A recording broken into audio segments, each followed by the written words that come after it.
Good morning, everyone. Bom dia a todos. Meu nome é Lauro Parente e vamos dar início à 17ª Conferência Internacional de Arbitragem do Rio de Janeiro.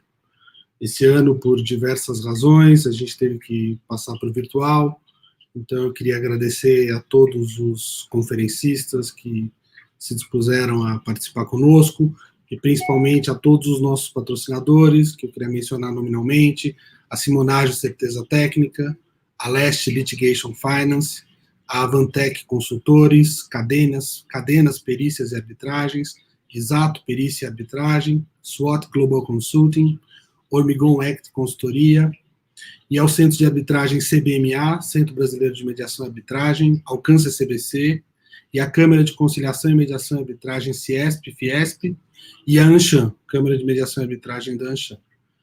Hoje o evento vai ser sobre construção. Eu vou ler rapidamente a biografia dos palestrantes. Luiz Fernando is a civil engineer that worked for more than 20 years in construction companies, some of them construction sites. In the last 11 years, he exclusively worked in arbitration, produces acting expert witness, tribunal expert, and part technical assistant. He is able to act as mediator and dispute board members. Mélida Hodgson is a partner head the firm New York arbitration practice. She focuses she practices in investor, state, and commercial arbitrators. Alejandro López Ortiz is admitted to the Paris Bar and Madrid Bar. Alejandro is partner to the Meyer Brown International Arbitration Practice of Paris office.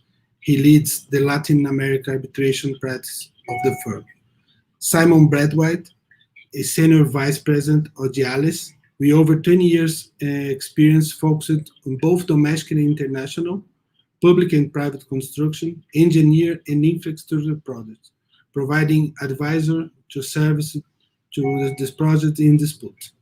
We're gonna give the word to the Maurício Almeida Prado and Lauro Gama, both the academic coordinator to the conference.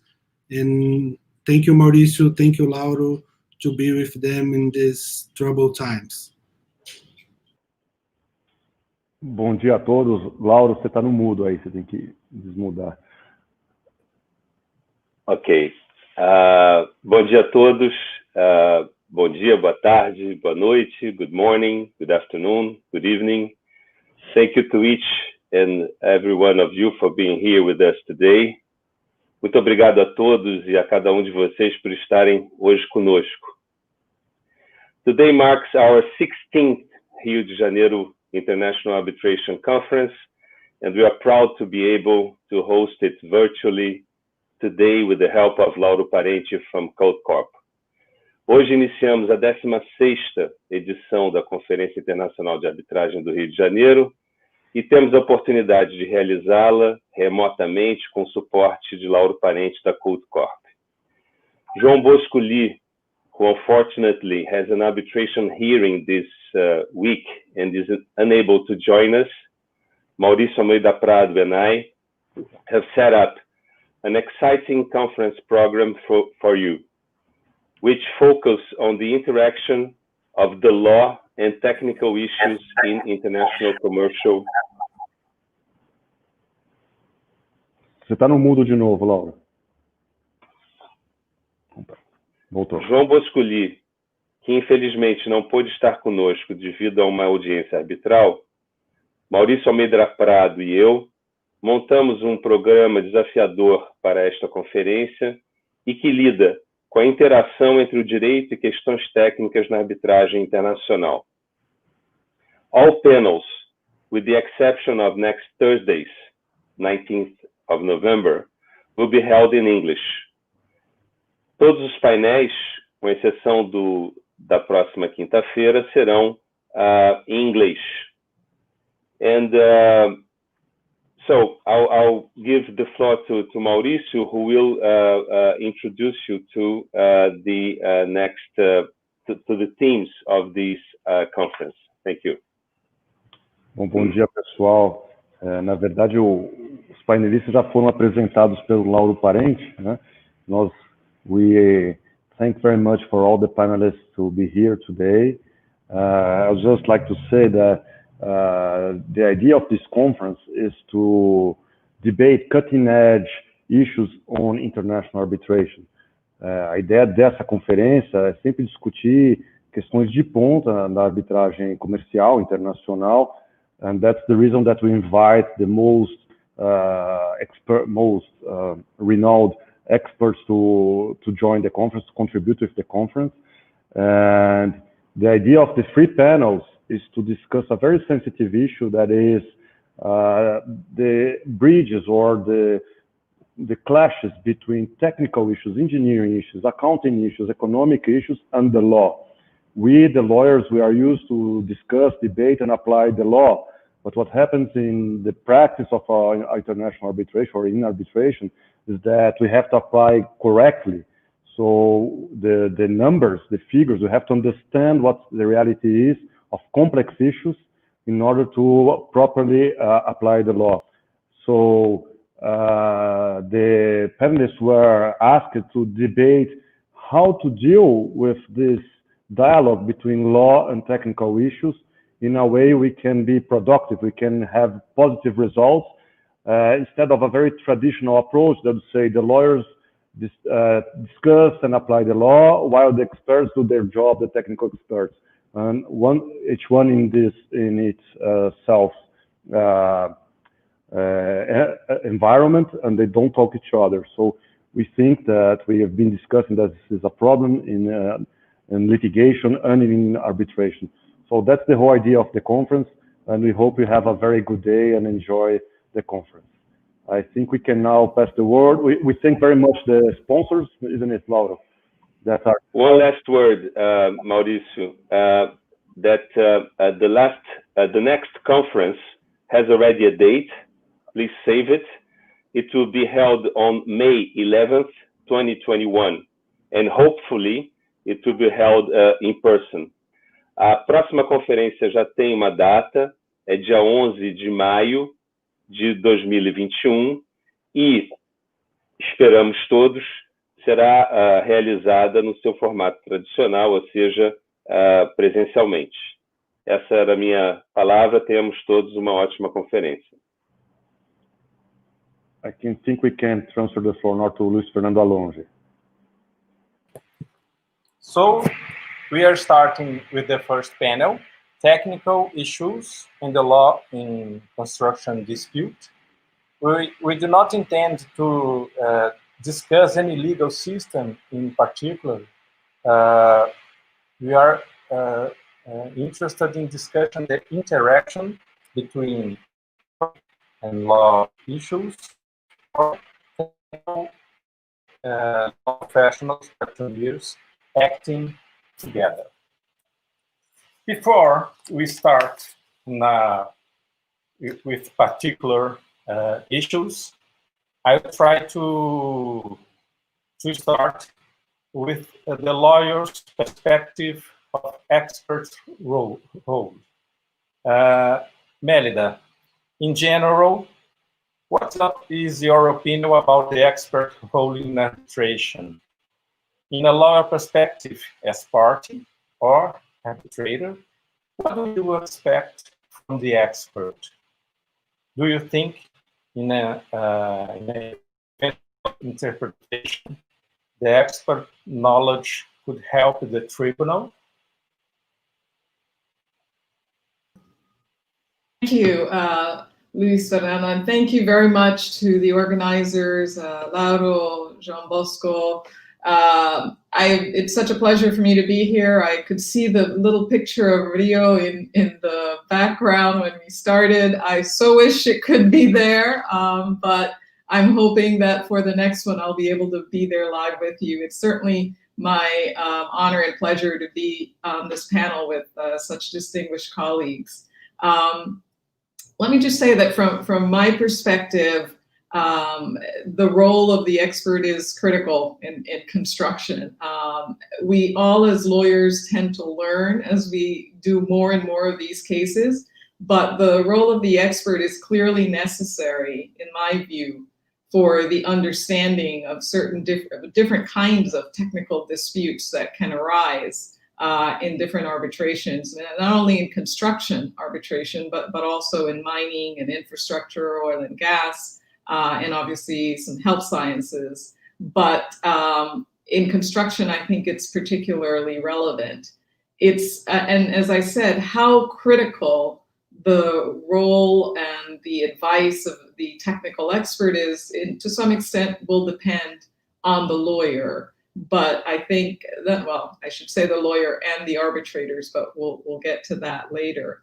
If either the lawyer or the arbitrators, or lawyers and arbitrators, have a sufficient understanding or experience of the different concepts and issues that can arise, then the role of the expert may shift, but it's still a critical role. It may, once, it's a little bit like trying to explain something to someone who's not understanding the same language. I think it's important that you have a base knowledge, but the expert is still going to be the expert. I'm not going to be able, I can learn enough to explain to a tribunal why something is a 1,000-year event, or a 500-year event, or a 100-year event, or why you need to drill a certain way, or why the drill needs to be there before you can do the rest of the project. But the real technical ability and the ability to understand why the dispute is a live dispute,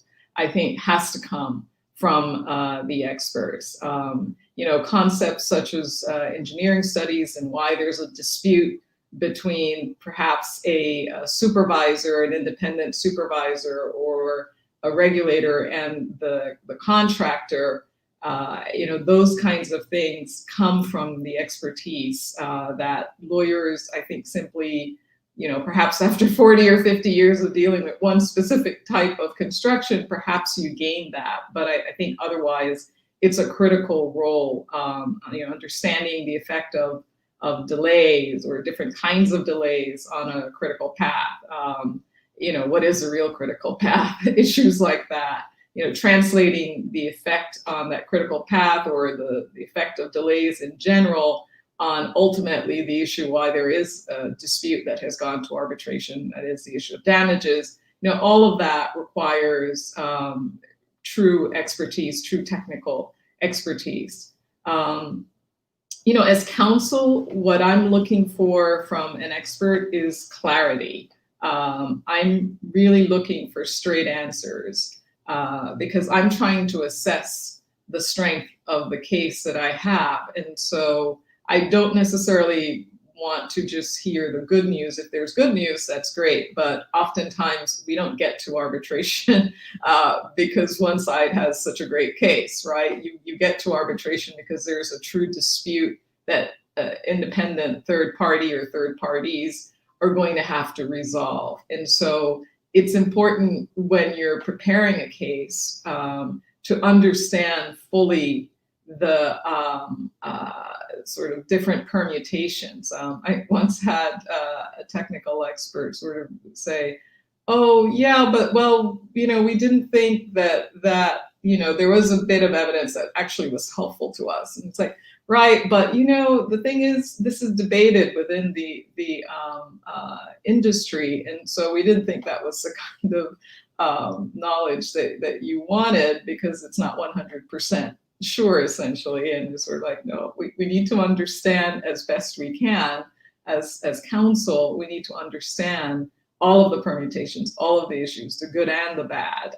So for me, it's clarity in terms of how the expert understands and defines the technical issues, particularly clarity in terms of the methodologies that are going to be employed, or the methodologies that were employed, and why those methodologies have led us to the point why one is wrong or one is quasi-wrong, and has led us to the point where we're in a live, expensive dispute, in essence. And as I said, weaknesses of both our methodology and options that our clients use, as well as the other sides. And I'm looking, for accuracy. I think we all expect a certain level of commitment to excellence. And I have been on the side of finding out very shortly before a cross-examination that our experts made a mistake. And when you've learned a certain amount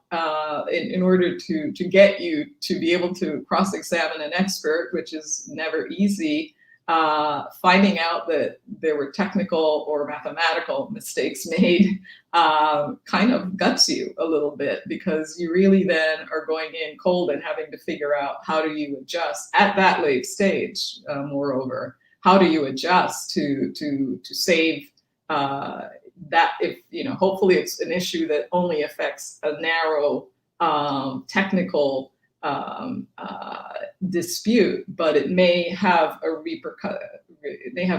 effect on all of the other elements. And so I think it's important for everyone to remember that we're always, in my view, committed to excellence for our clients. And so everyone needs to have that level of commitment to excellence. So in summary, I would say that as a lawyer, I'm looking for the expert to help me assess the strength of my case and to help me present my case as best as I can, clearly, accurately. But one thing I do want to say is I'm not looking for the expert to be another advocate. I think that doesn't help anybody. It doesn't help the client, certainly. Because arbitrators, particularly arbitrators with experience in the area, can see through that, whether it be technical expertise or just having been an arbitrator for a long time. And so it doesn't help anybody if the expert feels that they need to be an advocate. It doesn't help anyone if the expert feels that their opinion is paramount and they can't adjust or recognize that there is another point of view, or that there may be issues that they didn't completely comprehend. So I think part of being really valuable to the lawyer is in all aspects, including when it affects, an expert's own, the reliability of an expert's own opinion, is needing that clarity, that commitment to accuracy, in my view. Luiz Fernando, you asked about, helping the tribunal and how the expert can help the tribunal. I think it's a similar analysis from looking at it from the perspective of the lawyer and looking at it from the arbitrator's perspective. We start sort of where I just ended.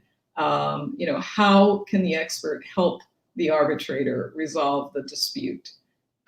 Most important thing is absolutely needing to be impartial and honest about the view. The expert is coming into it, whether you're hired by one side or another, you're coming into it to present a clear, accurate, honest, impartial view of what the issue is. Frankly, I think in a lot of respects, it's good if experts can agree on a lot of things and identify either an issue that's at the beginning of the technical dispute. That is, we started from the premise that, the engineering studies had to say a certain thing and that didn't happen. And so that's where the disagreement is. But if you look at all the steps that were taken after that, everything else that was done, then there is no disagreement between the experts. I think that's tremendously helpful to tribunals if it's possible for experts to do that. As I said, it's not necessarily a good thing if experts are acting as advocates, because oftentimes that involves taking a view, frankly, of facts that I don't think is a role, or alternative facts. That's not necessarily the role of an expert. Obviously, you're going to be presenting one side's case, but again, the expert is not the lawyer, and I think it's best if the expert is not, before a tribunal, is not tainted, if I can use that word, by expressing views that are really legal or argumentative views, and we may get into that more as we go along. But having said that, also, you know, a key element of being sort of an aid or of assistance to the tribunal also is being open to change, as I said, and being open to tribunals when they push for a better understanding or for some compromise in the way an opinion is presented. You know, I think there's nothing worse than an uncompromising expert that is essentially frustrating a tribunal because they won't give in and admit that certain things may also be possible. And so I think, you know, that those are the key things. You know, experts can certainly help the tribunal in understanding, and that's why they're there, because if we didn't need the expertise to help the tribunal resolve the dispute, then, you know, the lawyers could just argue all day about their own interpretation. So definitely a key role in that sense. I'll stop there. Very broad and accurate view of the expert role. Alejandro, completing the lawyer view, what would you add or comment about the expectations from the expert? Yeah. Thank you very much. Thank you, Luis Fernando, and thanks, of course, to the organization. I want to join and to also reiterate Mélida's words and thank the organization, thank Lauro and João Bosco for inviting us to be here today. Of course, it is not the same to be in that conference, in my case, in cold Paris, and actually in confinement, than being, you know, enjoying Rio and enjoying, you know, having dinner with other colleagues and perhaps a caipirinha after the conference ends. We are definitely forward to doing that the next time in that city, in that great city that I love very much, which is Rio. But nevertheless, this time I think we will have to concentrate on the academic part of the event only, and you know, perhaps we'll drink a glass of wine instead of the caipirinha tonight. So I think Mélida has covered most of the issues of what both counsel and arbitrators may expect or may need from the expert. I would like to add a couple of comments, not very much. First of all, I think it's important to differentiate between the process prior to the arbitration, and Mélida has referred to actually having the clarity, having the straight answer. I would even talk about that the expert, it is very useful to have a reality check of our case. And it is often the case where we have a client who is very eager and who actually is absolutely convinced that he has a winning case, that the other party is not right in respect of any of the points, of any of the arguments, and wants to start arbitration, you know, right away, convinced that he's going to win all claims and it's going to be, you know, an easy battle, an easy, actually, parade. That is not often the case, and we want an expert, or I expect an expert to be able to give me the technical arguments, to go back to my client and say, well, you know, case is good, but we need to consider this point and that point. Perhaps you need to reorganize certain ideas. Perhaps we need to do some more work here, some more work there, in order to be ready for the battle. That is, of course, when you have the benefit of the early engagement of an expert. And this is something that I always emphasize to the clients. Okay, you are in a situation that may end up in a dispute, so let's involve an expert as soon as possible. Sometimes you are not in that situation. Sometimes you are representing a respondent that has been, you know, brought to a dispute in a more or less unexpected way. But generally in construction, that is not that often the case. Parties know, parties feel that the dispute is growing. So involving an expert early maybe always wise, and you know, it is a decision that at the end pays off.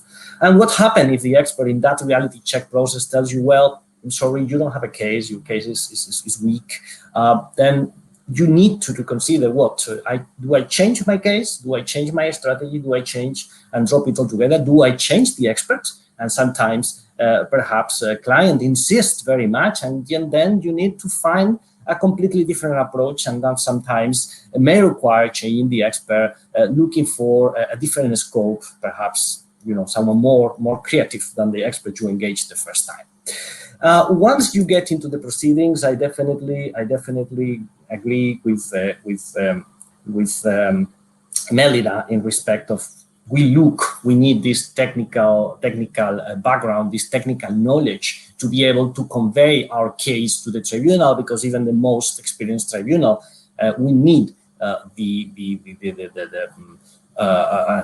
an opinion of an expert to actually be able to decide certain issues, particularly in the context of construction disputes. But in addition to that, I will also refer to other virtues or other characteristics I look in an expert, in particular in respect of these disputes. First of all, I will refer to the capacity to process documentary evidence. Construction disputes tend to be pretty intensive in terms of documents, not just correspondence, but minutes of meeting and complex technical documents. And I expect the expert to be able to process all of that, sometimes just to be able to convey that information to the tribunal in a way that the tribunal can digest. Not just because of lack of technical knowledge. We have very experienced tribunals who can actually get very deep into the merits of disputes, but actually who would need help to actually manage an enormous amount of documents and of data, and the tribunal perhaps may not have the time to do the process themselves. So the help, the assistance of the expert in that context is very important. I would also refer to the capacity of conveying a message, and definitely communication skills, credibility. And I think one of the points that Mélida mentioned was the difficult role when we have an uncompromising expert. I think it is important for an expert to say credibility, to be ready to concede a point, to give a point to the other part, to accept at the hearing or prior to the hearing. And I think that gives the tribunal the feeling that they can trust that expert. And I think it is important that our expert, the expert we choose for the case, is the one who is going to be trusted by the tribunal. And of course, the last point I would mention is experience. I want my expert to be seen by the tribunal as someone who is not just only knows what he or she is talking about, but actually, you know, as a point of reference, as a safe haven, but for the tribunal. The tribunal can go there and can ask specific questions and will receive an answer that is not just based on technical knowledge, but also on experience. An expert who has seen this before or similar this before. And I think we will later go more deeply into the role of the experience of the experts. So then I will stop here, and we'll let the panel continue. Thank you. I think I wanted to continue hearing you and Mélida, because you are very good at the starting point. Now let's hear the expert view. Simon, present any explanation based on his or her experience or best practice in the market that could help a contract clause interpretation, help the tribunal in the interpretation, not related only to legal aspects. What do you think about it? Good morning, everybody, and I'd just like to thank the organisers for inviting me to speak on this panel. It's greatly appreciated. Hope everybody's staying well. It's a shame that I'm sat in my dining room and not on the beach in Rio, but that's life at the moment. Hopefully in May next year, I'll be able to be there in person. But thanks for the question. The previous comments were really good and kind of hit home as somebody who acts as an expert witness. But with regard to one of the comments earlier about bridging the gap between lawyers and experts, I personally still think an expert needs to maintain their own area of expertise and not step into legal interpretations of contract clauses, etc. It's important from my perspective as a quantity surveyor to have an interpretation and an understanding of contracts and contract clauses. And my interpretation as a quantity surveyor from a commercial perspective of a contract clause may differ from what the legal interpretation is of a particular clause. And I appreciate that a lot of expert witnesses are dual qualified as lawyers, etc. But if you're engaged as an expert witness, I think you really need to kind of, for want of a better phrase, stay in your lane and testify and give evidence based on your own professional expertise and experience. And on that point, there are, as a quantity surveyor, there are a number of guidelines. There's a particularly good one, I think, from the Royal Institute of Chartered Surveyors that gives you a guideline for surveyors acting as an expert witness. And that kind of differentiates that an expert witness does really stay in their lane and testify to the issues that they're experienced with. So quantity surveyors may have a different interpretation of contract clauses than lawyers, because quantity surveyors are not up to date with the law. And some of the clauses that a quantity surveyor would give an opinion on would be in relation to the payment provisions, for example, of a contract. Basically, the clauses that affect time and money from my perspective. So there's often discrepancies between an understanding between experts. You know, one expert may have one opinion as to how things should be calculated, and another expert may have another. If you're testifying in an arbitration and two experts that are equally qualified have a different interpretation of the contract, that for me is something that should be kind of thrashed out before you get into the, you know, in front of the arbitration tribunal. A common area of misunderstanding is unforeseen ground conditions, for example, on a project. I always try and differentiate that. Well, is it unforeseen or is it unforeseeable? I think there's a difference between the two. Unforeseen could mean that, well, you had the opportunity to investigate the site and you didn't take that opportunity. So therefore, that you as the contractor, that's your responsibility. Unforeseeable could mean that the project is in a ridiculously remote area, heavily vegetated, and it's not possible for you to investigate the site properly. Unforeseen ground conditions are a huge cause of disputes on projects, and particularly in Brazil, projects up in the Amazon, etc., where you're in a heavily vegetated area and you're building a hydropower plant. The unforeseen ground conditions can cause significant delays and additional cost to the project.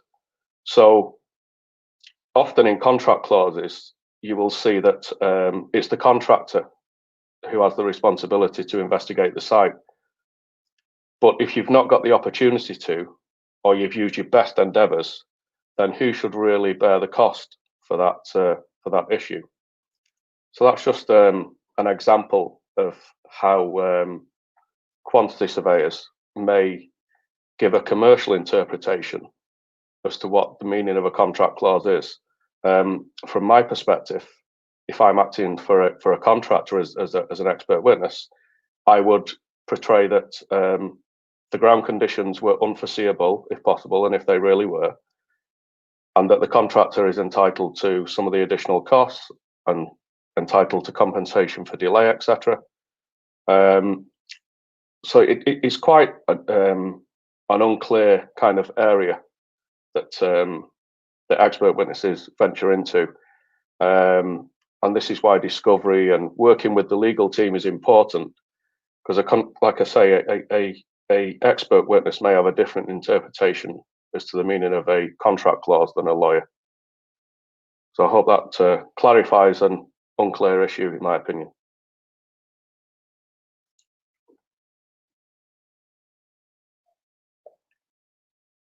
anything about it? About the expert explanation, or we can move on?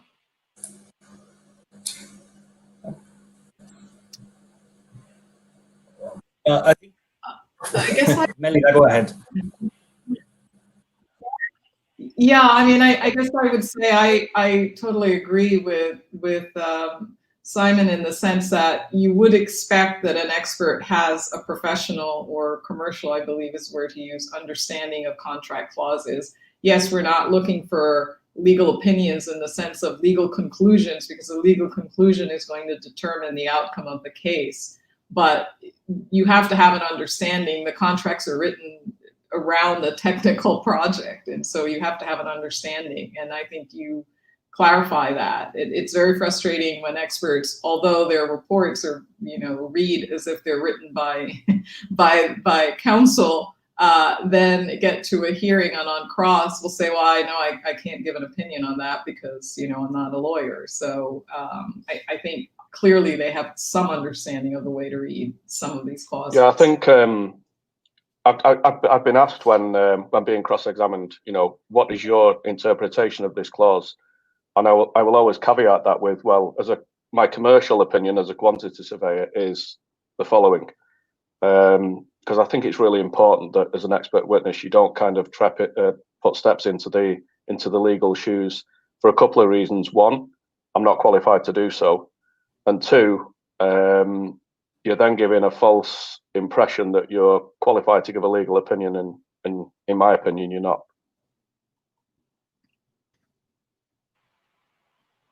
Yeah, that's the point I really wanted to touch. It's to be interpreted like someone who's trying to give a legal opinion, and it's not the aim of the expert. So, starting now with technical issues specifically. Alejandro, how could the expert help the tribunal or the parties with the risk allocation? Could the expert bring his or her experience, or just talk about the construction practices, about the shared risks, the allocation of risks, and specifically with the a situation that happened and is being discussed in the dispute? How could the expert help the tribunal and the lawyers?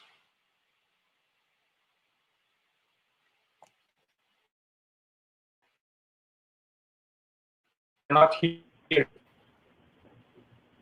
You are unmuted. Yes. Yeah, that's fine now. So yes, thank you, Luiz Fernando. Actually, this question is very much linked to the previous one. So that's why I before I hesitated a little bit in dealing with it as a comment to Simon, or just waiting and discuss a couple of additional points, because the issue of the interrelation between the legal issue and the technical issues is always quite complex to address. And I totally agree with Simon's comment in respect of the idea that the expert should not be the one entering and discussing the legal aspects of the case. And as a rule, in principle, the expert should stay away from legal issues. They are, in principle, not expected to interpret contracts, and as Simon said, and also Mélida commented, this is an area of danger, and we want to avoid that the expert is opening himself or herself to questions about contract interpretation. So, in principle, in that respect, the expert should rely on the instructions from counsel. That is, what the book says. We are playing by the book. As experts should look at counsel and say, well, give me instructions in respect of how do I interpret this or that, and from that point of view, from that instruction, I will build on my technical knowledge. Okay, This is, as I said, the standard approach, a bit of the rule by default, but is it always so? Is that always the case? And I don't think so. I think the experts may interact very much in interpreting contracts, and actually, in some occasions, you actually need an expert to make sense of a contract simply because the parties have decided to introduce in the contract terms which have a technical content, which have a technical meaning, which only can have a technical meaning. And also, I would like to go and refer, for instance, to what appears in Article 21.2 of the ICC rules, when it refers to the fact that the arbitral tribunal is not only obliged to take into account in deciding the dispute the law applicable to the contract, but also any relevant trade usages. And I think in that respect, an expert can be helpful to bring to the tribunal the content of a trade usage in a particular area. And trade usages may differ very much, and that may be a very broad concept. And sometimes we lawyers don't pay enough attention to that. But having someone with experience in the field, being able to explain to the tribunal how things are normally done in a certain industry, how this type of project is normally built, and why what the parties in the case departed from that common practice is also relevant. But we have sometimes contracts which actually oblige a party to comply with a certain standard, for instance, to build something in accordance with good industry practice. So we definitely need an expert. You will definitely need an expert to define what is good industry practice, or to provide some equipment or some machinery which is in accordance with the state of the art. Those terms, which are seen often in contracts, need the interpretation of the experts. And I was recently in a situation where there was a dispute in respect of the automation of a renewable power plant, and the parties discussed whether the automation provided by the EPC contractor was in accordance with the state of the art or not. And given that renewable energies are changing, are developing quite rapidly, the question became really important in order to be able to interpret the contract, to interpret what was the meaning of that clause and whether a party was or not in breach of that contract. And the only way to do that is, with an expert who can explain what is in accordance with the state of the art, or whether one of the parties was requiring something that actually was not, was beyond the state of the art. Okay, so these are examples of that type of situations. In contracts for O&M, for operation and management, we may find duties for the owner to provide personnel of such caliber to actually operate and maintain a certain facility. Again, that type of clauses need interpretation, and in order to see if the problem, if the breaches associated, or if the damages which have occurred are, for instance, a result of the poor caliber of the personnel provided by the O&M company or by the owner, or are actually the issues are issues which may be attributable to failures in the design by the EPC contractor. So these are, as I said, examples in that respect. So going to the issue of risk allocations, well, allocating risks is definitely one of the main purposes of construction contracts, and we have classic risks such as weather, ground conditions, of course, Simon mentioned them before, changes of legislation, labor situations, increases of pricing of certain materials, etc. And in those cases, in some of those cases, you definitely need an expert who is capable of explaining the tribunal what is precisely the impact of that risk in the performance of the contract, what party may be better prepared to deal with such risk, how often do these risks materialize, or whether the occurrence of a risk is something normal, foreseeable, or it's something absolutely extraordinary that a diligent party, a diligent contractor could not foresee in that respect. And for instance, we may look at the ground conditions, which, as I said, is very classic type of risk allocated in the contracts. And in the NEC form of contracts, there is a risk-sharing principle. So clause 61.12 of the NEC form of contract provides, and I quote, that the discovery of physical conditions which an experienced contractor would have judged at the date of the contract had such a small chance of occurring that it would have been unreasonable to allow for them, that constitutes a compensation event.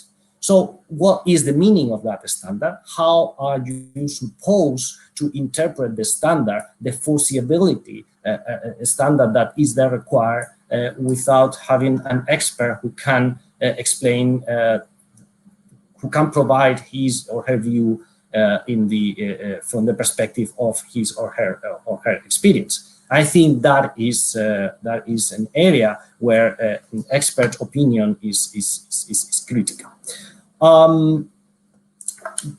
That can there are also other areas where actually economic experts can help the tribunal to understand the economic motivations of the parties, and one sometimes tend to think of economic experts as experts who can only, or who are mainly, the main purpose is to actually decide on quantum, decide on what is the consequence of the breach of a party. But economic experts, financial experts can have another role in actually trying to explain the economic reasonability of the distribution of certain risks, and actually, to rule out a certain interpretation of the contract because it doesn't make sense. It doesn't make sense in the scope, in the interaction between the parties, or can even help in understanding or analyzing the behavior of the parties, considering that parties parties have an economic motivation which is actually driving their decision-making progress. So I think I've covered some of the points related to the risk allocation and risk sharing. Of course, this topic could be a topic for a conference in itself, but I would like to give the word to my other panelists. Okay, thank you very much. Simon, would you like to add something in a commercial perspective or technical perspective about risk allocation?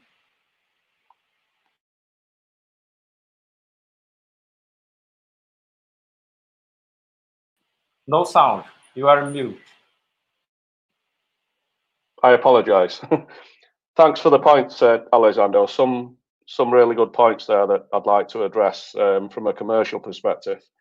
Going back to basics, risk from a quantity surveyor or construction professional perspective is an event or a series of events that can negatively impact the plan of a project. But along with risk, I think, comes opportunity as well.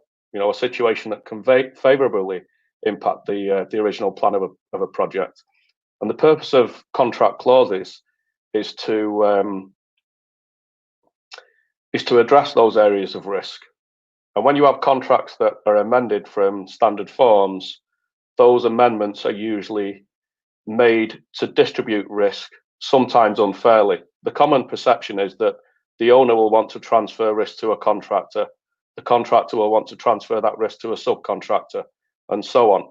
So you often have subcontractors that are taking on significant risk with low margins of profit, and it's just a breeding ground for disputes, in my opinion.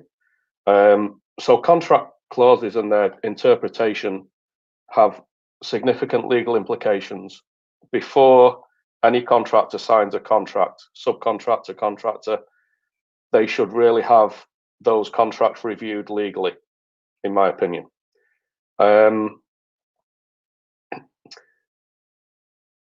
the common phrase is that construction is a risky business, and it truly is. That's why we're here now, and that's why there's so many people employed as construction lawyers, arbitration lawyers, and expert witnesses, etc. Because it's a breeding ground for disputes. It always has been, and I think it really always will be. There were a couple of points that Alejandro made about where the expert witness and the legal team do interact and work together without the expert becoming adversarial. Couple of examples would be if there's a question on whether the liquidated damages clause in the contract is enforceable, and legal counsel is arguing that the liquidated damages is a penalty. It's not really a fair assessment of what the loss would be. The expert not giving a legal opinion on that can assist legal counsel in calculating what the actual damages of the delays are, and therefore assist legal counsel with their argument that such a clause is unfair.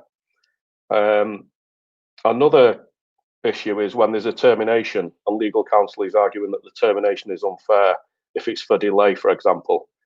The delay expert can assist legal counsel in putting together an argument that the termination is unfair.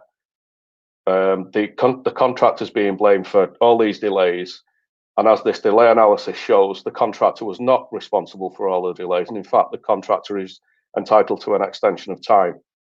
So, although the expert is assisting legal counsel, they are still remaining impartial. They're not giving a legal opinion, but that's an example. And I just wanted to raise that because Alejandro, you raised a good point early on where you were talking about expert witnesses and legal counsel working together. And I think those are two pretty distinct examples of where that does happen. So hope that's sufficient points. If anybody has any questions or wishes to discuss, I'm here. Okay, let's go forward. And I would like to bring it to you a very rare situation that I faced once. That is the two different causes that can bring the same effect. I'm talking about the cost reduction effect that can be caused by a value engineering that is common in almost all the contracts. In the FIDIC model contract, we have the clause. And we have the risk allocation in the contractor that is due to the design development. If you have different stages in the design development, you have the basic design, and you develop the detailed design, and you have, mostly of times, you have a quantity variation. So, normally in the construction site, we don't have any doubt about if the cause is a value engineering or if it is a design development consequence. But in a dispute, we can face the situation that one party alleges it is a value engineering and the other party alleges it is a design development stage. So if we read the clause, it is focused on the cost reduction, just the effect, and doesn't try to find out what is the causation. So we can start with, I would like to hear one lawyer and the Simon as an expert. How do you face this difficult situation? Could you start with you, Mélida, in a lawyer perspective?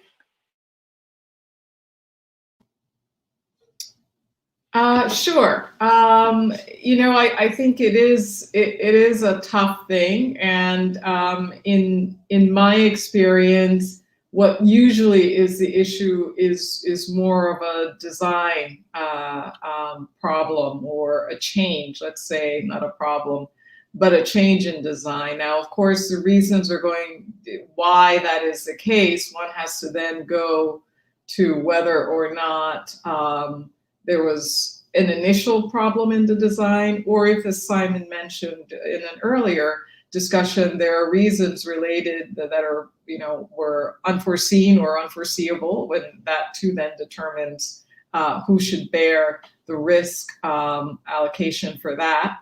But I guess in my experience, I don't so much see an issue of there being cost reductions where you then try to determine whether or not that gets passed on from the contractor to the owner, but more issues where you have a change in design that then needs to be, the issue then becomes who bears the cost of that. So, for example, if you decide for whatever reason, maybe it's on a construction on a hill, or it's a building, and you were going to build 2 terraces or 4 terraces, 2 of which were going to actually be supportive terraces, and the decision comes that you're only going to build 2, 1 on each end as opposed to 2 and 2.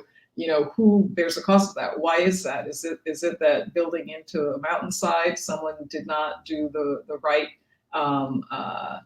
survey in terms of the conditions, or is it because I think that's I'm not sure there is an or. I'm trying to think about the or, because the contractor will say, well, we couldn't see that, or actually it's not necessary to have 2 that are supporting, you only need 1 on one end and 1 on the other end.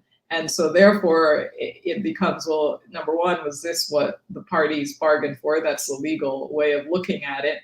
But then you have to understand the technical way of it also, and that's whether or not technically that's correct, the change is correct from a design perspective, whether or not it's actually feasible to change. And then you have to rebalance. So many of these are, for example, in a I shouldn't say so many are, but in a public construction project sense, you have, it's not just a commercial endeavor. You have funds that are public funds that are behind the project. And so you can't just change a design. You can't just change the design and decide that you don't get to pass on a savings that results from that change in design. Obviously, there is the issue again of whose fault is it that there's a change in design? Was there a condition that should have been known? Was there a condition that wasn't revealed and was known? But ultimately, particularly in public projects, there is that balance or risk allocation that Alejandro spoke to. And therefore, that, in my view, is often the subject of the controversy, is how that gets passed on, how the savings gets passed on, as opposed to whether or not there are additional cost increases and who should bear that. But I think more often we do see the issue of cost increases allegedly because the conditions that the contractor understood have changed and have required a change in design that now becomes more expensive. And the claim is that an increase in cost should be passed on to the consumer or the other contractor, in essence. And I think that's really, those are sort of the 2 primary debates that we tend to see. But I think particularly where design is concerned, I think we have a general understanding that the contractor has the expertise and therefore bears the burden or the risk allocation of design. And so whenever you have a change in that design, shifting the allocation of risk for that change becomes controversial, and I think ultimately is what leads to probably most disputes that we see. Okay, Simon, considering that in an EPC contract, lump sum contract, the variation of quantities risk is allocated to the contractor, and you have always positive risks and negative risks, mostly negative risk. You have 9 out of 10 negative risks, 1 is positive. So the positive risk, the cost reduction in that one case will balance the other variations. So how could you explain that situation is explaining to a tribunal is related to a design development and not for a value engineering that considers other aspects like reduction of scope, reduction of quality, reduction, changing of solution, and so on? How could you deal with this situation? Well, firstly, I think we should address that value engineering is often a part of the design development anyway, and the heavy risk is always with the designer, whether that designer is part of the contractors team, if it's a EPC type contract, or if it's a third-party designer. That designer puts their name on a drawing and authorizes it that it's kind of good to go.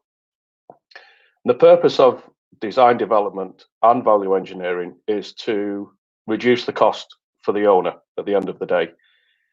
And in reducing those costs, you still have to meet the intended outcome of the project, the specification. So I know, and I think why you raise this point, because this is often an issue on projects in Brazil that I've seen. So there are often, say for example, on a process facility, an offshore platform type facility, you've got limited space on that facility.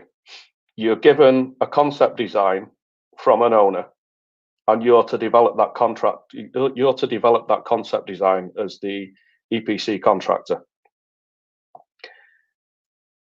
You come to a situation where during your design development, you realize that offshore platform doesn't have the space that was intended for particular equipment that forms part of this facility. So the result of that is you have to use additional structural steel off the side of these platforms to house particular piece of equipment, pipe, conduit, etc., to try and meet the intended specification of the project. On some of the projects that I've seen in Brazil, the owner is of the opinion, well, this is your problem, EPC contractor. I give you a concept design. Your job is to go and detail that design, and you bear the risk for any anomalies in reaching that specification. Is that really fair? In my opinion, no, it isn't. You're given a concept design, and you're given a certain amount of space to develop that design. And the space you're given does not give you the functionality to meet the specification of the project. So there are often disputes that arise in those situations. And my general opinion is that, yes, it is a design build contract, but you've given us a specification, and the facility that you provided does not give us the opportunity to meet that specification. So that risk should go back to the owner. Does that answer the question? Yes. Okay. It is the risk allocated to the contractor. In this case, should be borne by the owner, the employer. Yeah, that's not in every case, but I just gave an example, I think, of where that risk should go back to the owner, generally speaking. Yeah, I think this analysis is important to help the tribunal to understand the situation and to have a good decision. Is this something that must be supported by the employer? Is this a risk allocated to contractors? So he has to bear the negative variations and to support also the positive variation, and try to difference, like you said, the variation is a value engineering situation or not, is a design development situation. I think it is important to help tribunal to find the precise cause of the variation. And then they naturally you decide and have a good decision. Yeah. One possible way to alleviate those issues are if there is like a pain and gain share clause in the contract, so cost savings are shared and also the pain is shared. That would put more of an onus on the owner to get rid of the mindset that once I issue a design and build contract, that's it, I have no more responsibility. Okay, thank you. Let's try to move now to let's discuss the evidence expectations. We here in Brazil face a very hard situation that the evidence, the tribunal has an expectation. They really often they want a deeper investigation and an impartial opinion. And the lawyers, the party counsels perspective, they want the expert to prove their theory. So many of evidences that the experts try to fulfill the party expectation doesn't help the tribunal. How do you see this difference in expectations? Mélida, could I start with you? Sure, and I think, this is a problem or an issue for just about every tribunal, not only in the technical sphere, but certainly, I think in my experience, I've seen it more when looking at the issues that come up with damages, economic damages, for example. So I will start by saying that I think I see the issue less in dealing with technical expertise as opposed to economic expertise. And I'm also of the view that perhaps there needs to be, frankly, stronger qualification of experts and the kind of expertise that they're presenting. And not to borrow necessarily from the US, but there is a sort of process that we go through in US courts that's called the Daubert process. And that essentially requires the qualification of experts and the kind of expertise that they're going to give, and qualification in the sense of establishing the scientific basis for the kind of evidence that is going to be presented to a court. Obviously, one reason for this is that you tend to have juries in most US cases, judicial cases. Whereas when you're dealing with an arbitration tribunal, obviously the idea is that you've chosen arbitrators who have a certain level of expertise, and therefore you don't need to protect them from sort of voodoo economics or theories like that.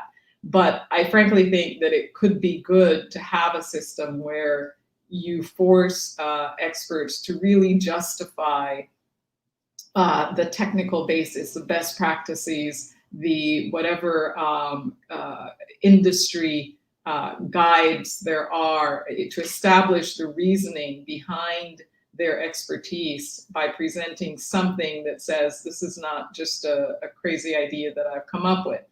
Again, I think it's easier in the technical arena because you do have industry best practices. You do have guides that are established by through collaboration between technical experts, and frankly, also I think you don't have experts who have been developed or who haven't established their careers on the basis of the opportunity to testify in an arbitration tribunal. You know, they're experts who work collaboratively with each other in order to develop the best practices, the best industry practices. No one wants to go into a project thinking that, you know, well, I'll half design it or not design it properly, and, you know, we'll deal with it in litigation.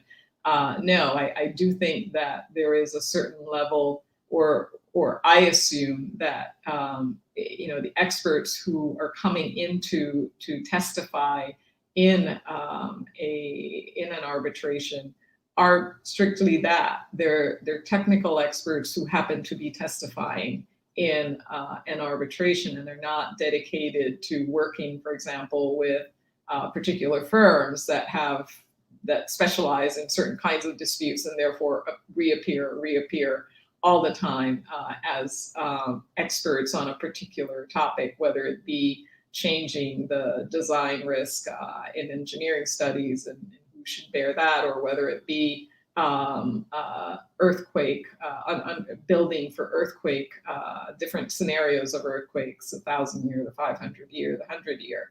I do think that we see less of that in the tech when we're dealing with technical experts, but I could be wrong on that, I will admit, but I tend to see less of the same exact repeat players.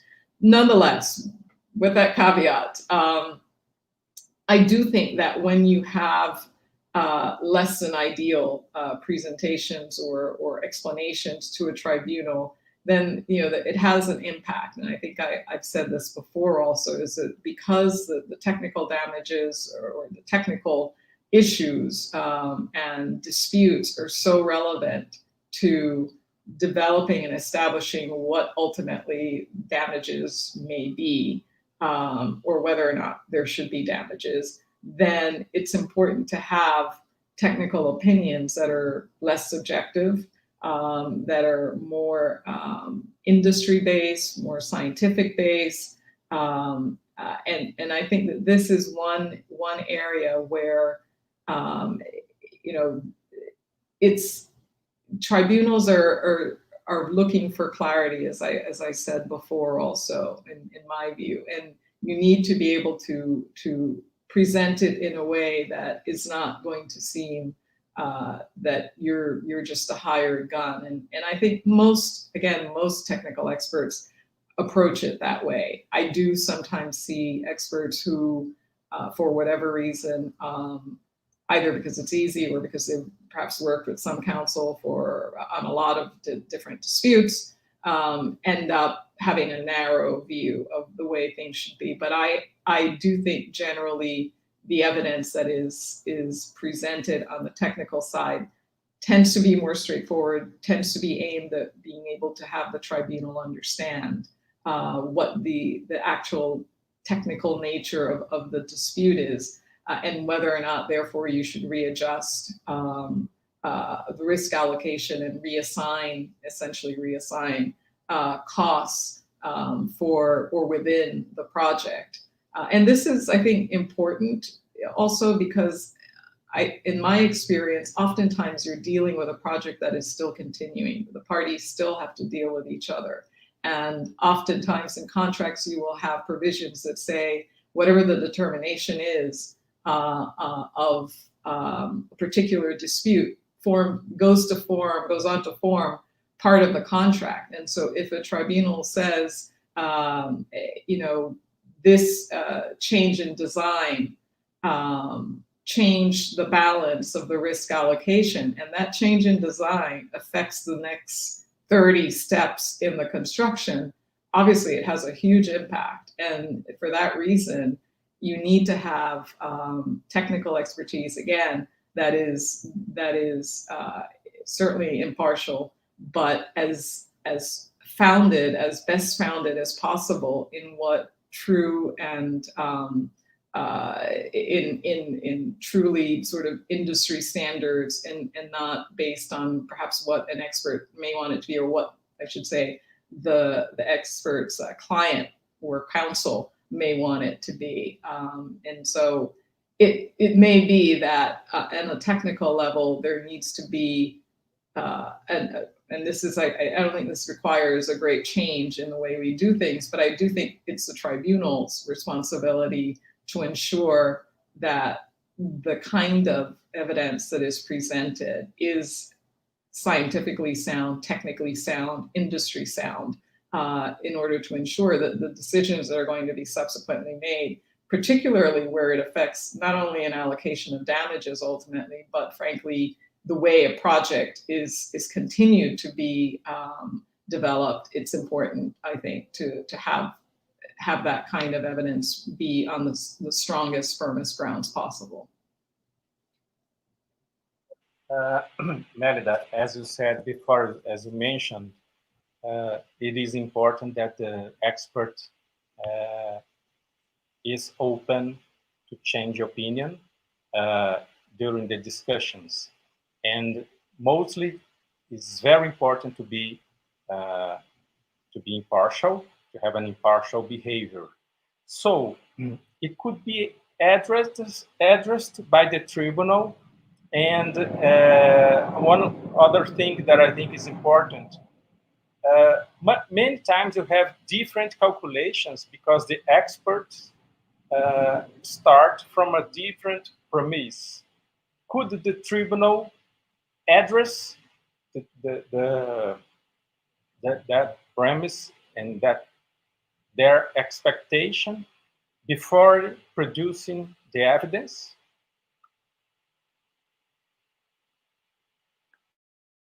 Let me unmute. Yes, certainly. I think that's possible.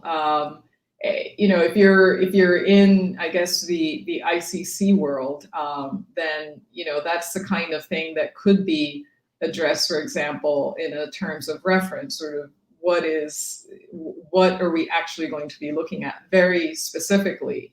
I think what happens is it's difficult to do that because the terms of reference happens so soon in a proceeding, even if, as Alejandro mentioned, you know, the dispute has been building. You know, the parties know what the dispute is. They know that the dispute is over, you know, the engineering study number 2 that says, no, we're going to change the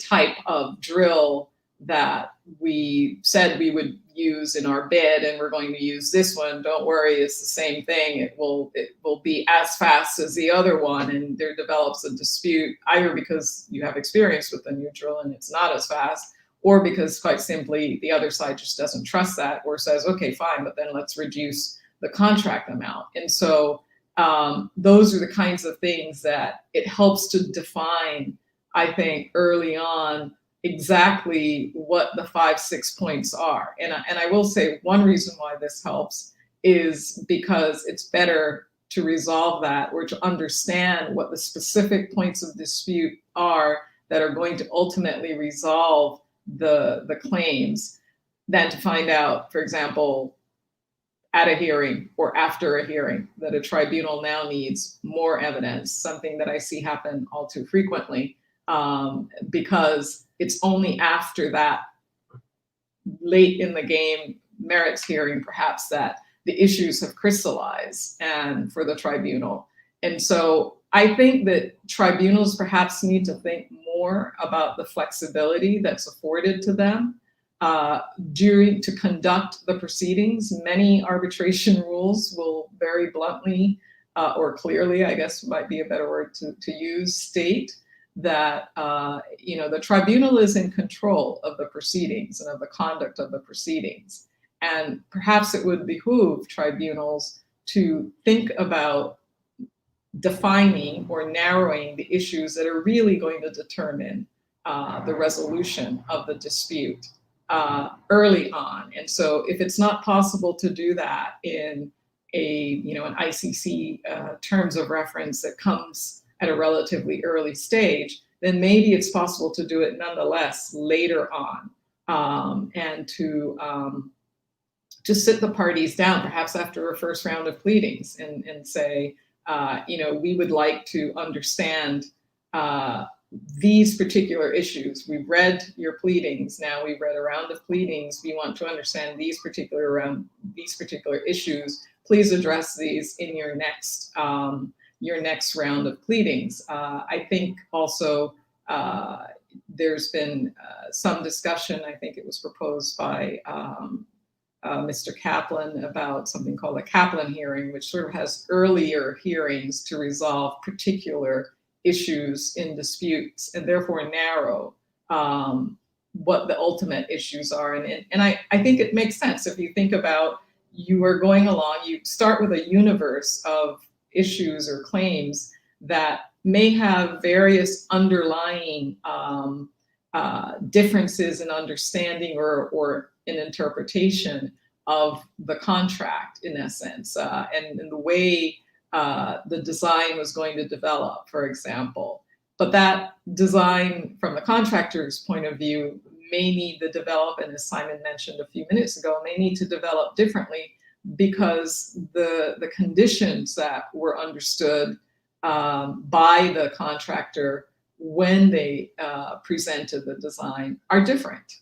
And so it is a live thing that needs to be adjusted, and I think tribunals will do everybody service if they can say at certain points, okay, we've read, we understand what these issues are, and before we spend a year and a half with pleadings sort of talking past each other as they often do, here's what we understand the issues to be, and let's resolve these particular issues now so that we can then move on to resolve ultimately the big issue, which is going to be, most likely who has to pay for it. But if you can get that sort of understanding early on, I think it would help a lot to resolve disputes. So I think things like terms of reference or just periodic sort of tribunal check-ins to address certain specific issues would help. Now, the problem with that is, we're all designating tribunals on the basis of years and years of expertise. And oftentimes those people with years and years of expertise are not available to have that kind of a hands-on management of a case. And so that, we all ask, is someone available to manage a dispute when we designate them? But the reality is that oftentimes, as we know, you go to set the procedural calendar and everything is 2 years out or more, and there is no provision for going back to the tribunal or for the tribunal to essentially affirmatively intervene and say, okay, at stage one, we're going to look at this and look at these particular issues to resolve. And then depending on how that's done in the next set of pleadings, we will then resolve even further whether or not, we're closer to having a hearing that perhaps a final merits hearing that's perhaps, only 10 days instead of 20, or only 5 days instead of 10, because you've worked along that way. But I think given the current structure of our arbitration system, where there really is no intermediate discussion of the issues, or very rarely, that's difficult to do. Okay, thank you. Considering that this is an important issue, feel free, Alejandro and Simon, to bring your concerns and considerations about the tribunal orientation, the term of reference. What do you think about it? Thank you. Well, I think the points raised by Mélida are perhaps amongst the hottest points, or the points of discussions. There is this dilemma, which seems to be an inherent contradiction in the system. So we all agree. We all agree with the theory. Experts have to be independent, have to be impartial. They indeed are. They have an overriding duty to the tribunal, they have to take, taking Mélida's words, the scientific approach, and hopefully experts will not be hired guns, but actually, you know, will assist the tribunal in a neutral way. But and I'm going to try to be a bit provocative in this extent. So what is the reality? Has anyone seen an expert, a party filing a report, a party filing a submission with an expert report which does not support its case point by point? I haven't. I normally find that experts from, you know, very reputable expert firms and lawyers from very reputable expert firms submit reports that support integrally each party's case. And it's difficult to understand that if both parties have followed precisely these rules of being independent, impartial, of following scientific approach, etc., how that situation, how that outcome is possible. And actually, you know, throwing the question to lawyers here and at the audience, would you as counsel submit an expert report that actually, you know, criticizes your case or that damages your case? I guess you will not. So I think that the initial approach is that counsels, we expect the expert to be able to support our theory of the case. And actually the first, let's say, deviation, if you allow me, and as I say, I'm trying to be a bit provocative from this point from this purpose of finding a solution which helps the tribunal to find the truth, is perhaps that the counsel draft the instructions to the expert. So the counsel you know, in this interest of defending of supporting the theory of the case, is putting some premises upon which the expert is going to build his or her work, and that, of course, sometimes depart from that idea of finding the absolute clarity which will help the tribunal. And the expert and counsel will often work alongside to make sure that, you know, weaknesses of one's case are not going to be denied, but we're trying to, they will try to make them to go as unnoticed as possible, and that the report is structured in a way that, you know, puts the emphasis on the points that benefit that party. So this does not mean that the expert is going to accept everything that the clients request. In my experience, experts normally do not lie. I have seen, of course, exceptions, always the opposing side, but I have seen, of course, exceptions of experts, you know, blatantly lying. But often the difference is a bit more subtle. So it is in the way premises are selected. It is in the way, the scenario upon which the expert is going to put the emphasis that actually make sure that the spotlight is in one part of the analysis and not on the other. And there is an art to this. There is an art to this, of doing it in a consistent way, you know, falling within this scientific approach. And of course, experts do often tell you, well, I cannot state this, I cannot support this argument that your client wants me to make. I don't feel comfortable going as far as that. And I think that means that you have the right experts. So because there are limits, and you have to live within those. But at the end of the day, what we find is that in practice, both parties use these elements of, you know, choosing premises, choosing scenarios, or putting more emphasis here or there to actually make that the report is supportive of one case and not supportive of the other. So from the arbitrator's perspective, that there lies the challenge, because they need to actually get in depth into the reports, and they must read the reports from the experts very carefully.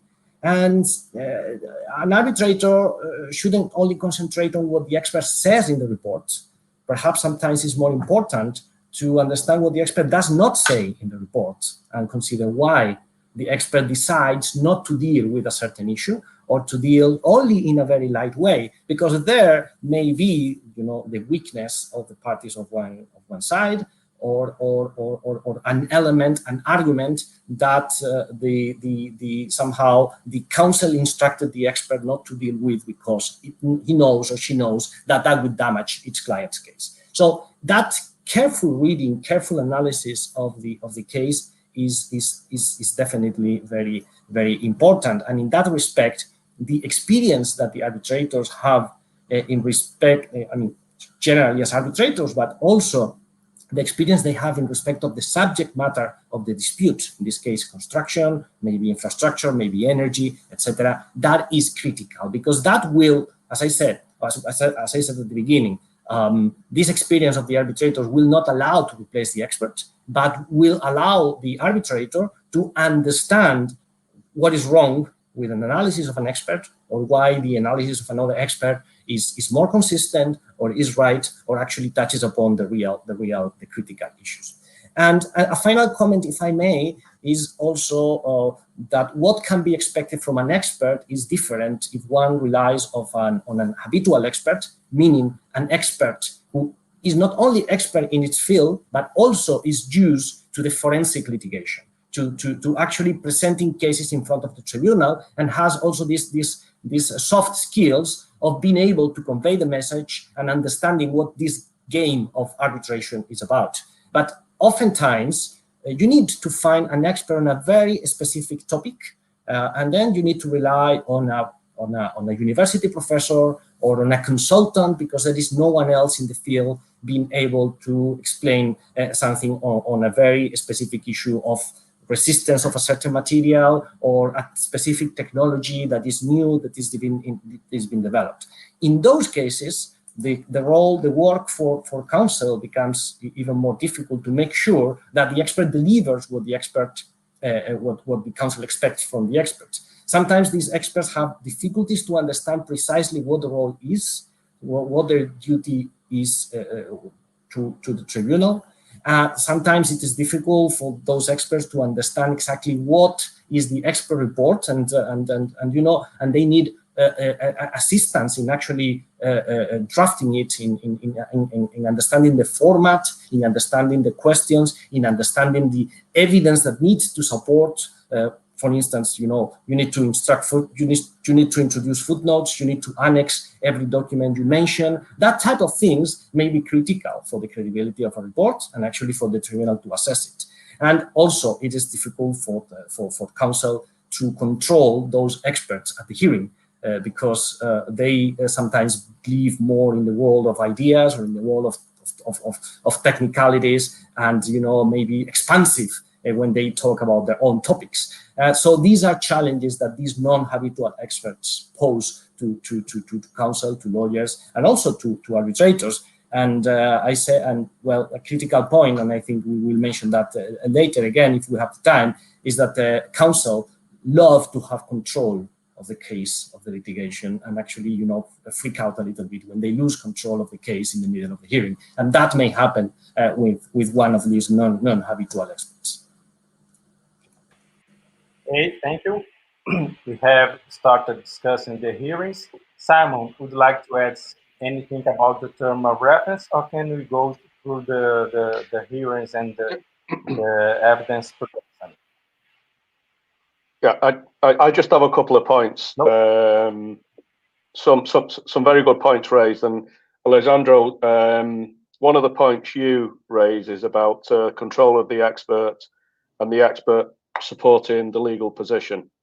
And I think that hits home with one of the points you raised earlier in the discussion about engaging an expert early on. I think it's important that an expert is engaged early on in the process, not right at the end. I think the expert's evidence and the expert opinion should be perhaps part of your legal brief, but your legal brief and your legal mandate should not influence the expert's opinion. So I think you can take the expert's opinion and incorporate parts of that to support your legal theories and your positions. but the expert still has to remain impartial. So you can take the expert's evidence and as an advocate, present the positives of that case in any way you see fit. But the expert's opinion should not be altered to match your legal theories, because there's already an inherent kind of perception that because the expert is hired by one firm and the fees are paid by that firm, that they're going to side with those positions. So there's perhaps already a barrier between for the expert to jump to establish to the tribunal that although I'm being paid by a third party, my duty is to you, the tribunal, to give you my independent opinion. And there are a number of mandates on that. In particular, as a quantity surveyor and a member of the RICS, there are duties as an expert witness, and those duties are to the tribunal and not to your party or to your legal counsel. So to sum that up, as an expert, your credibility is everything. And the moment that credibility starts to diminish, your case starts to fall apart. And it should always be in counsel's mind that that is the case as well. Just to sum that up. If I can jump in there, because I am going to push back against Alejandro in that sense. I mean, I've had experience with having, you know, and it is perhaps the expert that is not the repeat expert with or repeat with particular firms expert, where on very specific technical issues, you know, that I'd not heard anything about before, you know, you search, you find these experts. And I found a couple of experts who had only testified, for example, in US courts, had not testified in arbitration. And so we're used to essentially being tested before even being able to present a point of view. You know, in looking at one of the issues, one of the construction design issues, said basically, your client is half right. You know, there's one issue where you can interpret it that the design, the change that the contractor wanted to make is allowable, is correct. To the letter of the law, that is a letter of the manual that they're following, it's correct. Is it best practices? Not necessarily.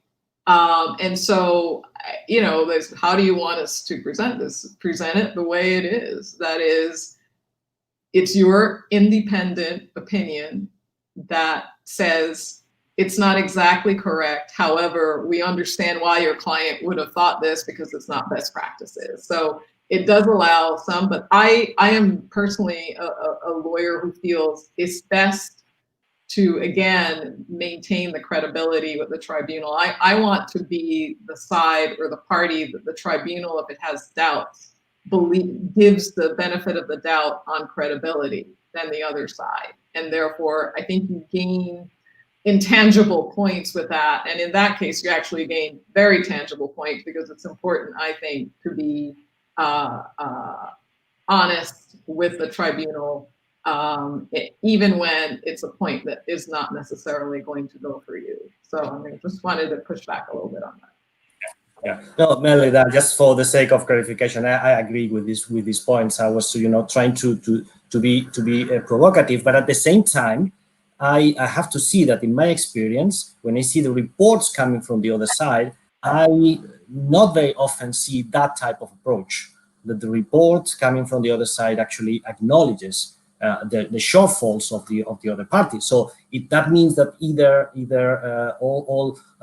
every time I have litigated, I was against a party who was absolutely right, and then my client was wrong, or there is something that doesn't, you know, not everyone follows that approach, and that is a concern for everyone, of course, for the experts, because the credibility is the most important asset that they have, and I totally agree, but also for the tribunal, who has to decide, and sometimes they cannot trust an expert or both experts, depending on these type of tactics. And definitely, I want to have on my side the expert who can be trusted by the tribunal, because it comes across as being clear, as saying the truth, and offering a full picture of the matter. Okay, thank you very much. Very good session. I think we have a last issue, a last point. We have more 5 or 10 minutes. And then I would like to hear from you. What do you think about the tribunal asking the expert to meet themselves and to try to find common grounds? What do you think about the hot tubbing in the hearings? What, in your opinion, is the best practice that can help the tribunal and to help to produce a good evidence? Let's start. Alejandro, can you start? Yes, of course, and I think we already touched upon this point in respect of the previous topic. They are very closely related. So, in the interest of time, I will try to be brief and deal with a few points here. And actually, following with these difficulties a tribunal may have in actually making the approach followed by both experts compatible.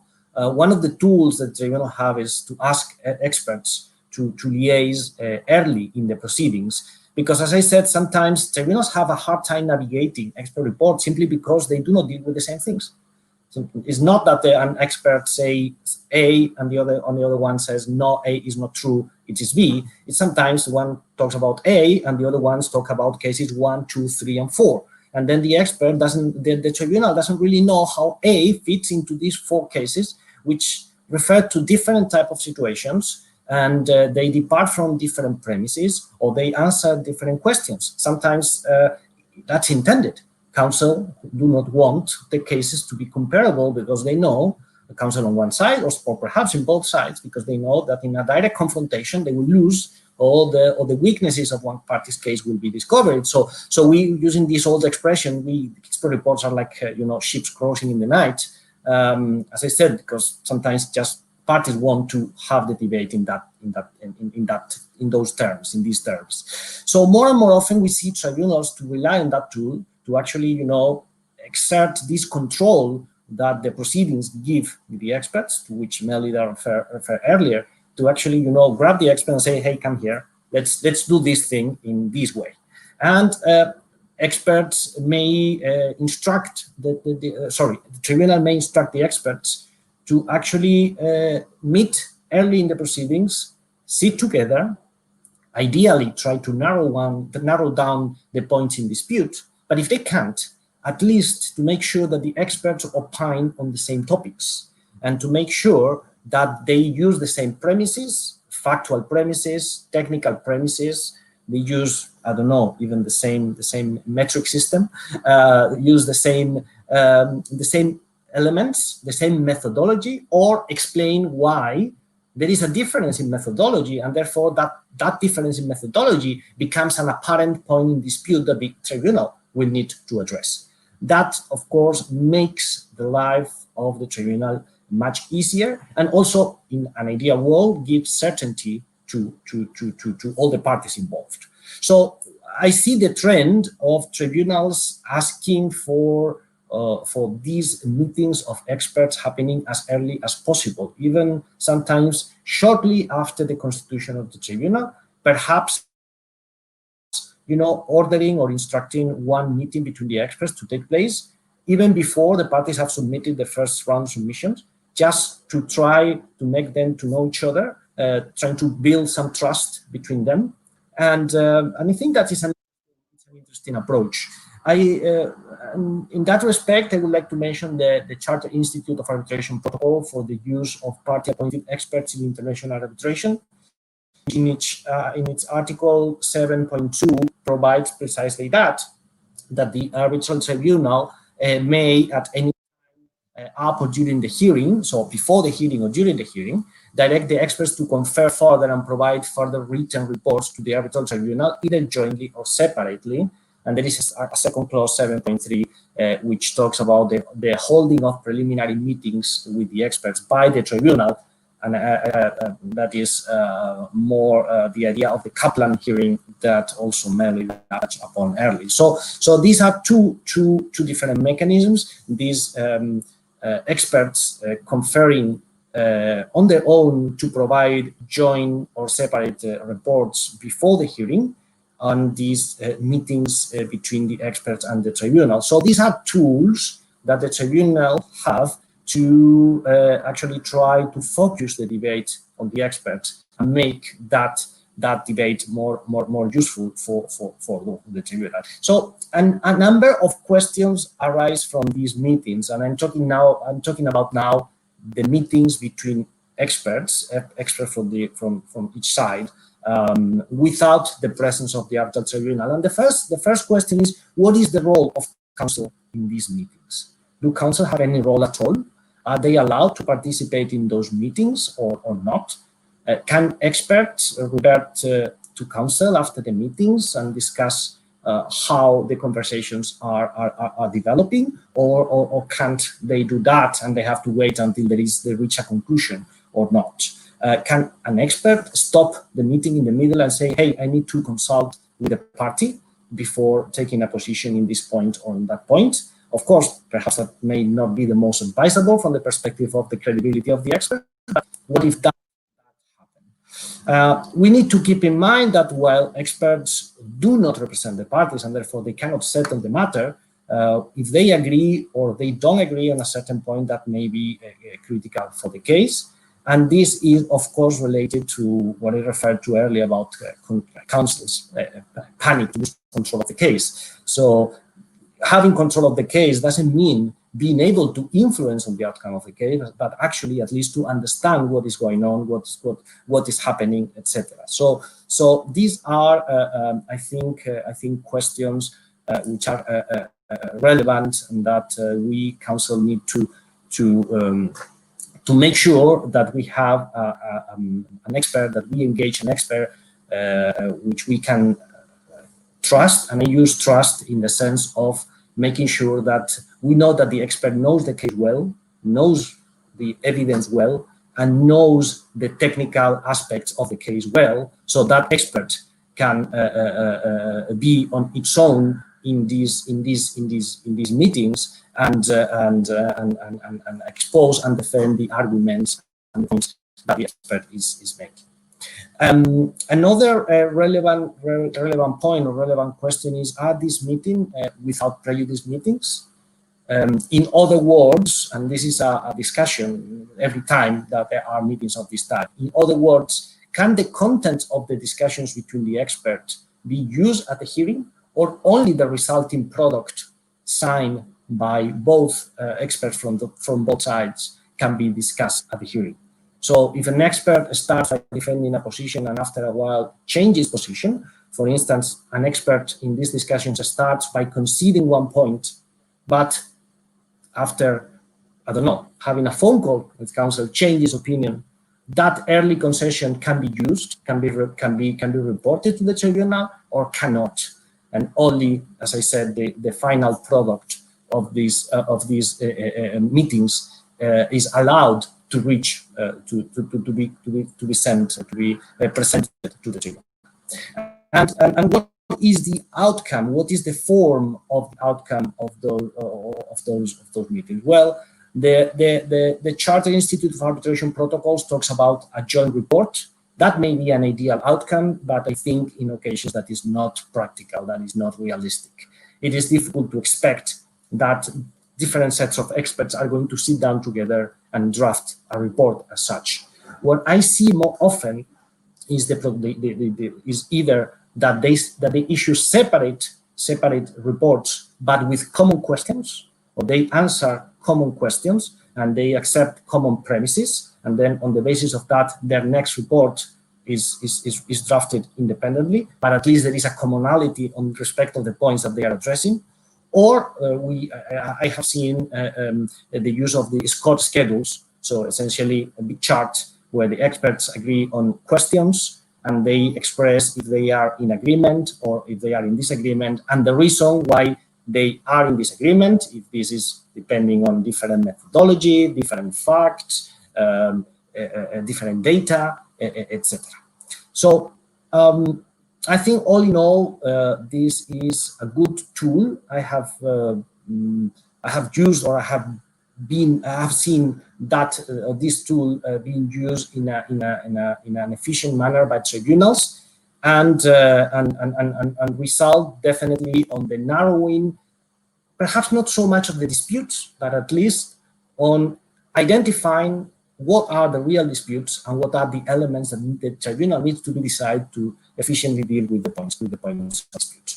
And I think I will stop here. I think there was a second part of the question about hot tubbing, but perhaps Simon, who will have suffered and enjoying the pleasures of these hot tubs, perhaps can address that better. Thank you. Simon, I think we have 1 or 2 minutes for you. Please bring your considerations, final considerations, please. Okay, so on the point of hot tubbing, I think it's a really useful tool in arbitration, and in my experience, it usually occurs at the end of the hearing, and it gives the tribunal, in my opinion, an opportunity to seek any clarifications on issues that may remain unclear to the tribunal. One of the concerns I would have with hot tubbing is that the arbitration tribunal must maintain control of the hot tubbing session, especially if the lawyers are in the room and taking part. There could be an opportunity for counsel to re-examine and re-cross-examine on issues that have already been addressed. So I think that's one kind of concern with hot tubbing from my perspective. But as well as assisting the tribunal in clarifying issues that are unclear, it would give you as the expert and your counsel an opportunity to see where the tribunal's concerns remain. So that would be a few closing points on hot tubbing. I know we're kind of running out of time, but hope those points are useful. Okay, Mélida? In the interest of time, I will only say that I agree with everything that's been said, particularly on joint reports. I think no value in it. It's costly if you end up with a report where there are other reports that say, but we disagree on this, that, or the other. I think present them with a framework, answer these questions, do what you can jointly. You're going to issue separate reports anyway. Okay, I would say that it is painful and very tough to do a joint report. We tried sometimes and we not reach a good point. Okay, I'm not seeing if there is the questions. That there are questions. I can't see in my panel here. I think there are some questions. Maybe, I don't know, maybe we'll start from the bottom. There is a question for Simon. Do you see that, Simon? I'm starting from the bottom, so I apologize. There probably, here's a question that's popped up to Simon. Do you see the difference, if any, of the work between experts in civil and common law, civil versus common law? I think that was an earlier question, yes. Thank you. Okay. From an expert's perspective, I don't really see a difference. Not in the evidence that you present as an expert. Your duty is still to either the judge or the tribunal. Your evidence should always be impartial, and you should always maintain that your duty is to the tribunal or the judge that you're presenting to. So from an expert's perspective, I don't really see the difference between acting as an expert in civil or common law. As a qualified expert in a particular field, you have professional obligations, and you should always maintain those professional obligations no matter what jurisdiction you're in. So that would be my comment to that question. Hope that's helpful. Another one. Here it's supposed that a contractor accepts an NFC, knows the needs of its design. Shouldn't the evidence, the restrictions not attainable in the detailed design during negotiations? I don't know if I understood it quite well. Do you see the question? Simon, did you see the question? Yeah, I did. I just saw it pop up on the screen. Yeah. Contractor accepting EPC knows the needs of the design. Shouldn't you advance the restrictions not attained? Well, if there are restrictions that come to light and cause disputes, often in cases the design is being progressed as certain works are taking place. So it can often be difficult to do that, and that's one of the common causes of such disputes, in my opinion. So if in an ideal situation the design is complete before you set foot on a site, but that's often not the case in reality. The design is constantly being developed throughout the duration of the project. So it's kind of difficult to raise such concerns early on. Particularly, if you've accepted and signed a contract already, it's a little bit of a tricky situation.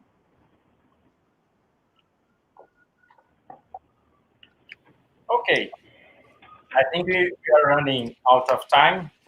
So I would like to thank all the speakers for your collaboration, for spending this time with us here in the panel, and sharing your experience and knowledge with us.